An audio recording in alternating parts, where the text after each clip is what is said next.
Hace 5 años, en la jornada 4 de Segunda División, el Sporting recibía al Girona en el Molinón. Partido por los puestos altos de la clasificación, que solo iniciar, Carmona cometía penalti sobre David Junca. Pero Felipe Sanchón fallaría la pena máxima ante la mirada de Pichu Cuéllar. El Sporting tenía que ser más contundente, pues jugaba en casa. Pero ya sea Isaac Becerra o su defensa demostraban por qué eran uno de los equipos menos goleados durante el trayecto de temporada.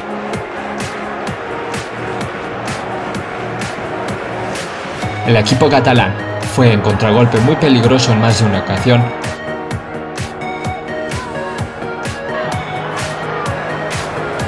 Pero fue el Sporting quien se adelantaría en un saque de manos ejecutado al corazón del área por Alex Menéndez, que peinó Bernardo para que posteriormente Sergio Álvarez deleitara al Molinón con un contundente remate. Con esa acción concluiría la primera parte.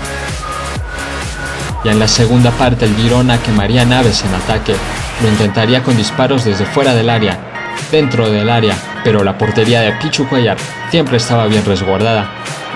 Con el paso de los minutos empezó la frustración sportinguista, ya con un Girona en ataque se empezaba a notar. Se agregaron 3 minutos y con el descuento ya terminado el colegiado dejaría la última jugada. Balón colgado al área sportinguista que nadie conseguiría despejar. Cifuentes recuperó, mandó un centro y David Junca empataría el partido. Todo el Molinón protestaba, pues el partido ya estaba más que terminado. Seguíamos invictos, pero nos teníamos que conformar con un punto.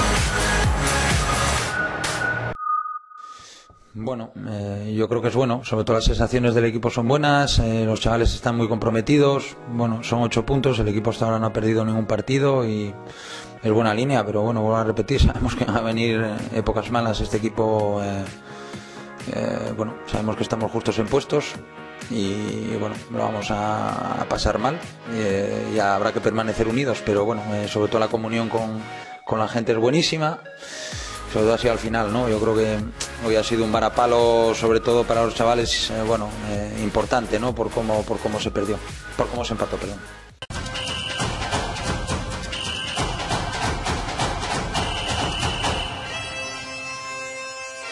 A lo largo de estos vídeos recordaremos lo que sucedió hace 5 años con el Sporting de los Guajes, en una temporada sufrida, pero con un final más que feliz.